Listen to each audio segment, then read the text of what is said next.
नमस्कार, मी आपला शुभचिंतक डॉक्टर विवेक सवडे। शेतकरी मित्रांनो, आपण आपल्या नाशिक जिल्ह्यामध्ये जसं की डाळिंबाचं उत्पादन असो आणि जांबाच्या उत्पादनामध्ये आपला जिल्हा हा खूप अग्रेसर आहे। पण शेतकरी मित्रांनो, त्यात नेमकं होतं काय? जांबाच्या सुरुवातीच्या अवस्थेपासून बऱ्याचशा शेतकऱ्यांच्या बागा ह्या सूत्रकृमी म्हणजेच नेमॅटोडनं प्रादुर्भावग्रस्त झालेल्या आहेत।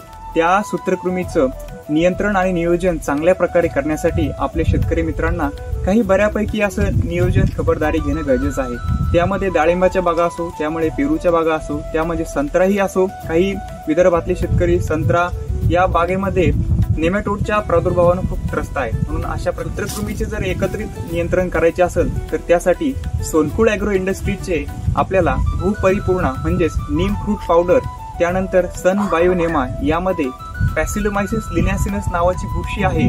ही बुरशी काय करते तर सूत्रकृमीच्या जे काही अंडे घालतात त्या अंड्यावर व्यवस्थित परिणाम करते आणि त्यांचे ते अंडे उगवू देत नाही आणि त्यानंतर त्यांचा जो काही होणारा प्रादुर्भाव आहे मुळांवर तो होऊ देत नाही। शेतकरी मित्रांनो, आज आता आपण इथं बघताय म्हणजे सूत्रकृमीग्रस्त व्यवस्थितरित्या दिसलेले तुम्हाला झाड आहे। तुम्ही बघू शकता सूत्रकृमीचा जर प्रादुर्भाव आपल्या शेतावर होत आहे तर सुरुवातीच्या अवस्थेमध्ये सूत्रकृमी आपल्या शेतावर मुळांमध्ये गाठी करते। तिला मेलॉडोगॅने इन्कोग्निटा नावाची स्पीशीज आहे।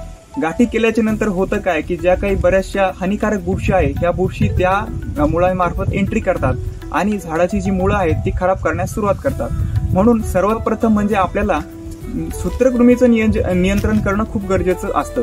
त्यासाठी आपल्याला सोनकुळ ॲग्रो इंडस्ट्रीचे काही महत्त्वाचे प्रोडक्ट आहेत ते आपल्याला आपल्या शेतावर वापरणं गरजेचं आहे। जसं की नीम फ्रूट पावडर जर तुम्ही वापरताय, झाडाला विशिष्टरित्या तुमचं जर प्रादुर्भावग्रस्त झाड असेल त्या झाडाचे समोरचे झाड आणि मागचे झाड आणि इन्फेक्टेड झालेलं प्लांट याला तुम्ही व्यवस्थितरित्या 1 ते 1.5 किलो नीम फ्रूट पावडर टाकायची आहे आणि 10 ते 20 ग्राम बॅसिलोमायसिस लिन्यासिनस म्हणजे सन बायोनेमा याचं तुम्हाला व्यवस्थितरित्या त्या झाडाच्या मुळासोबत सर्कल करून व्यवस्थितरित्या ऍप्लिकेशन करायचं आहे।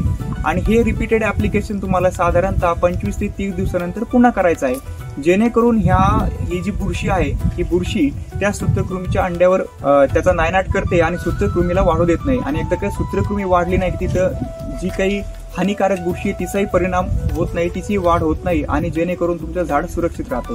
म्हणून शेतकरी मित्रांनो, तुम्हाला काही अडचण असल्यास खालील नंबरवर तुम्ही कॉन्टॅक्ट करू शकता आणि आमच्या तज्ञ लोकांशी तुम्ही संपर्क साधू शकता। धन्यवाद।